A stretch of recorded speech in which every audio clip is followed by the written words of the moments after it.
Like most people around the world, I grew up believing in a certain story about Mahatma Gandhi, the peaceful revolutionary who freed India through nonviolence, the moral giant who stood up to an empire with nothing but truth and dignity. And then I started digging deeper.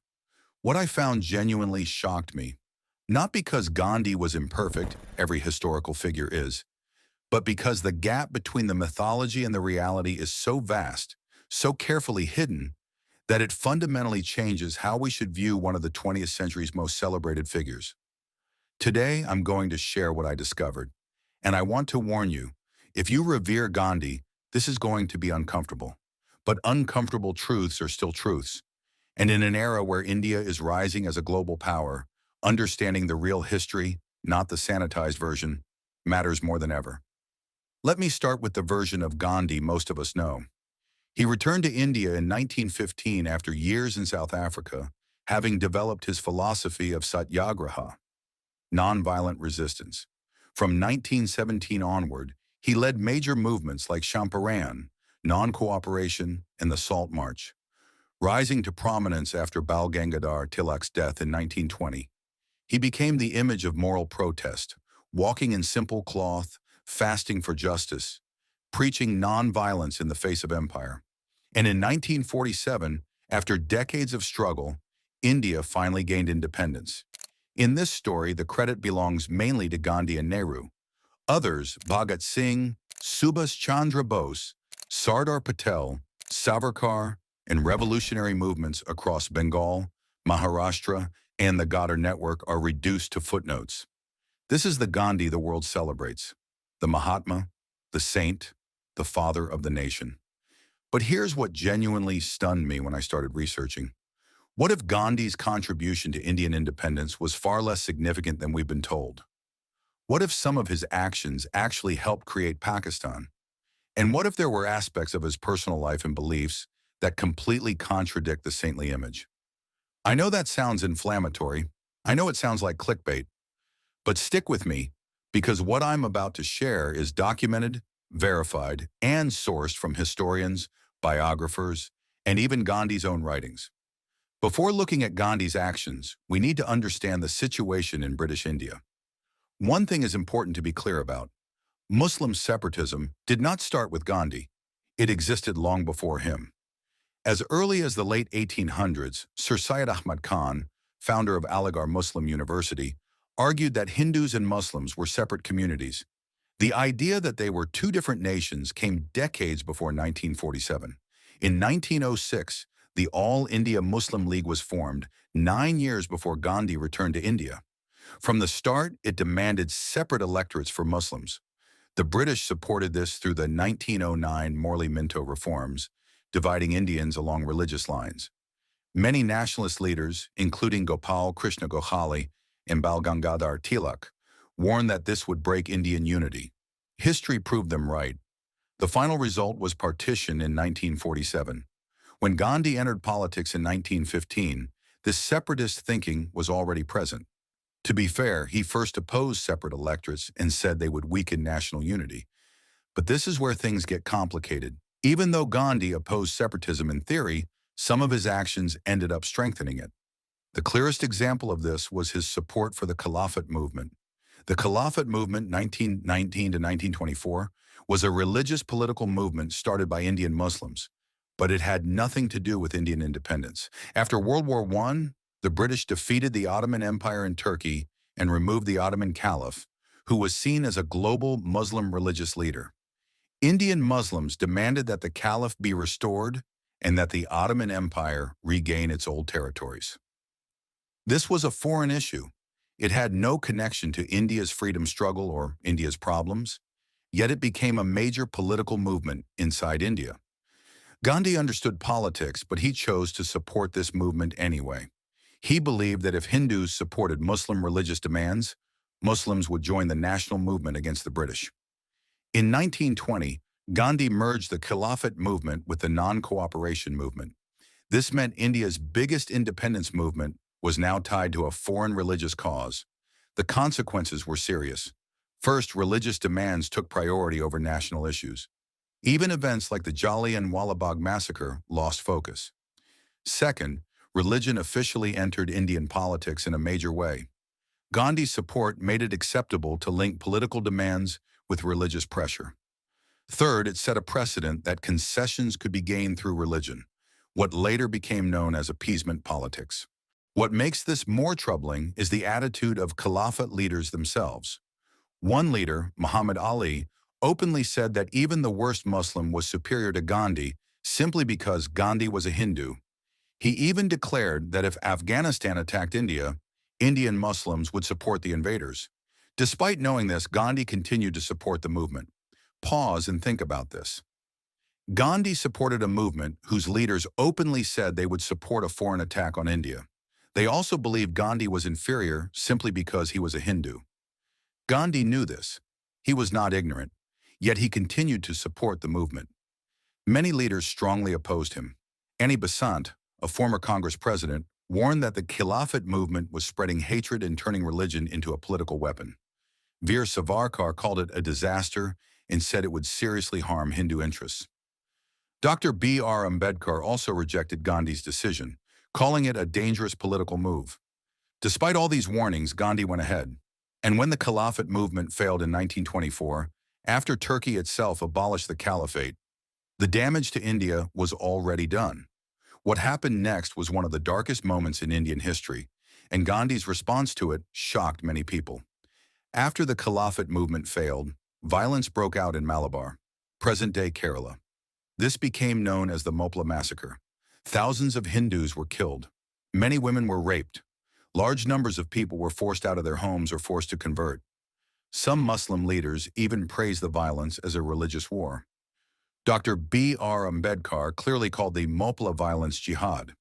He said the attackers believed British-ruled India was Dar-ul-Harb, a land where religious war was justified.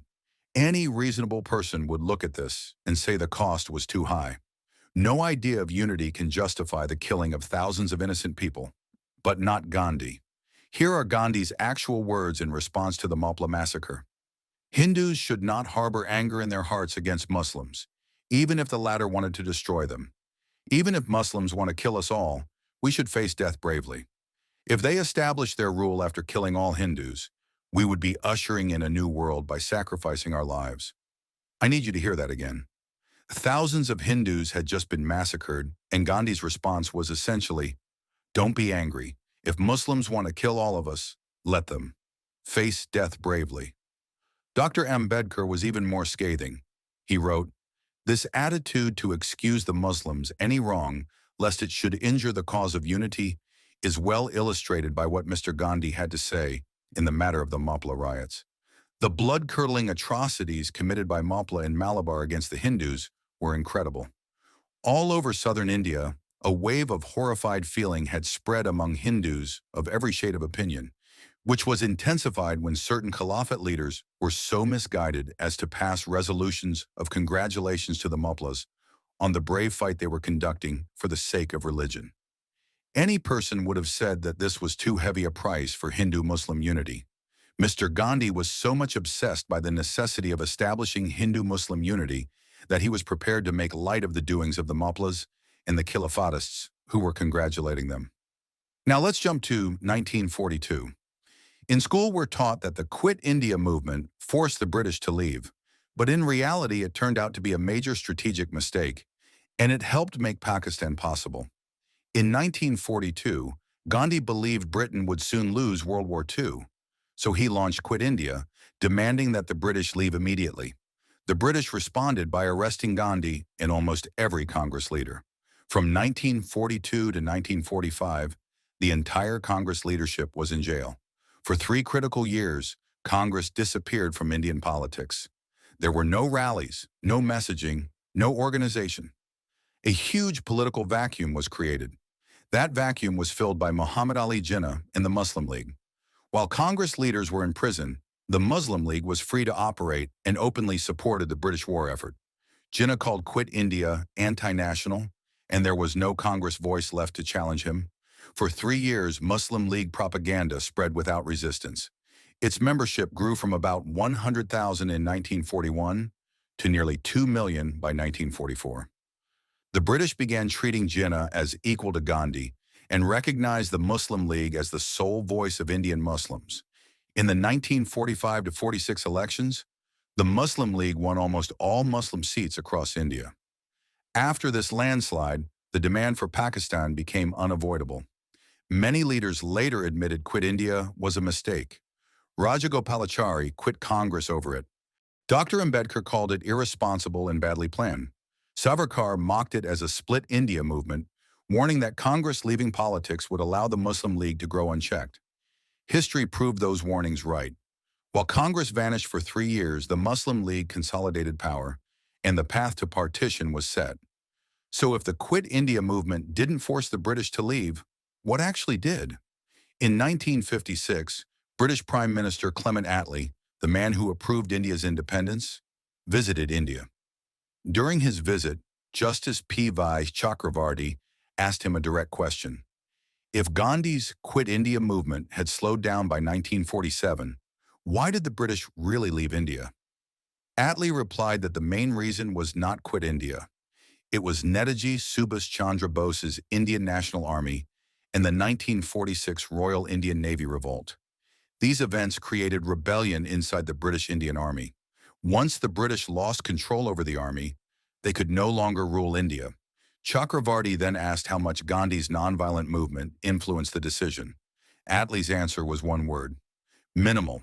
In other words, independence came mainly because the British could no longer trust Indian soldiers to fight for them. The irony is striking. Gandhi opposed both the INA and the naval revolt. He and other Congress leaders condemned the Navy mutiny. So the actions that actually weakened British rule were the ones Gandhi rejected, while the movement he supported, Quit India, had minimal impact and helped create the conditions for partition. After the Muslim League's big election victory in 1945 to 46, Jinnah felt confident. He demanded Pakistan and warned that if his demand was rejected, there would be violence on Direct Action Day, August 16, 1946. The British did nothing to stop it. On that day, violence broke out in Bengal. Shockingly, the British governor sent Hindu police officers home and left only Muslim police on duty. As a result, the riots went unchecked. Thousands were killed or injured, and many families were forced to flee. In Calcutta, a local leader named Gopal Patha organized Hindu youths to defend their neighborhoods. Because of this resistance, West Bengal remained part of India. Gandhi, however, opposed this self-defense. Gopal Patha refused to listen and continued defending people. Calcutta survived, but in Noakhali, where there was no such resistance, thousands of Hindus were killed, assaulted, or forced out of their homes. Even after this, Gandhi urged forgiveness and asked victims to trust that protecting their attackers would keep them safe. For many, this response felt deeply inadequate in the face of such violence. Now let's look at another side of Gandhi that strongly clashes with his image as a global champion of equality: his views on race during his time in South Africa. In recent years, Gandhi statues have been removed or protested in parts of Africa. Many Africans see him as racist. When you read Gandhi's own writings from South Africa, it's easy to see why. Gandhi did face discrimination there. He was thrown off a train, beaten, and denied access to hotels. But he did not fight racism as a whole. He fought only to make sure Indians were not treated like black Africans, because he believed Indians were superior. In his writings, Gandhi called Africans savages and repeatedly used the word kafir, a racist term used by colonizers. He complained that Indians were forced to mix with Africans and even claimed this caused diseases. Gandhi also asked the South African government to separate Indians from black people in places like post offices. He believed Indians should be treated closer to whites, but had no problem with blacks being kept separate. During the Zulu Rebellion, Gandhi supported British rule and described Africans as lazy and unfit for self-rule. He believed in a racial hierarchy where whites and Indians were above Africans. Some defend this by saying Gandhi was a man of his time, but black South Africans were already fighting for their rights then. Gandhi knew they were oppressed. He simply did not see them as equals. When he left South Africa, Gandhi thanked British elites but did not even acknowledge Africans. His struggle there was never about equality. It was about ensuring Indians were not treated like black people. Even if Gandhi later changed some of his views, his writings from South Africa show a clear and consistent lack of respect for Africans, something that cannot be ignored when judging his legacy. Now we come to one of the most uncomfortable parts of Gandhi's life, his so-called celibacy experiments. This is not rumor or conspiracy. It comes from Gandhi's own letters, the diaries of the women involved, and accounts by people close to him. Gandhi became celibate in his late 30s and believed sexual desire was harmful. Those were his personal beliefs. But in his later years, when he was in his 70s, he took these beliefs much further. In his later years, some parts of Mahatma Gandhi's personal life have been strongly criticized. He carried out what he called experiments to test his self-control and commitment to celibacy. These involved young women who lived in his ashram and saw him as a spiritual leader and guide. Gandhi wrote about these practices himself, and people close to him confirmed them. Many critics say that because Gandhi held great power and authority, the people around him were not in an equal position. They depended on him for direction and support, which raises serious concerns about consent and personal boundaries. Even some of Gandhi's closest supporters were uncomfortable.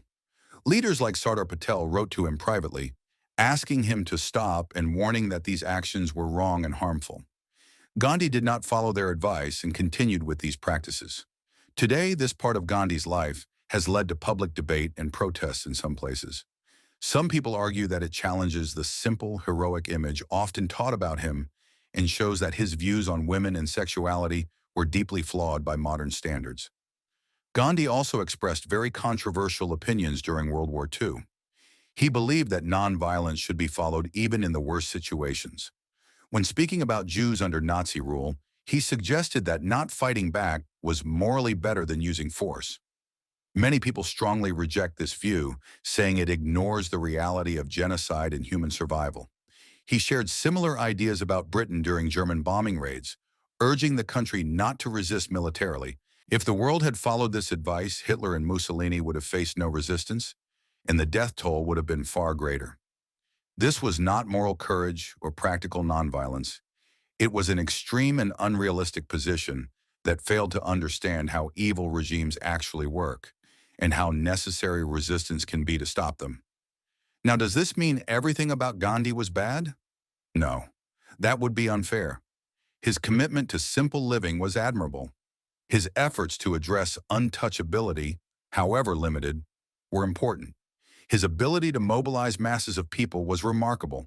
His personal courage in facing imprisonment and violence was real. But we need to stop treating him as a demigod. We need to stop teaching a sanitized, mythological version of history. There's a famous English saying, "The road to hell is paved with good intentions." Gandhi may have had good intentions. I genuinely believe he wanted what was best for India. But his actions had consequences.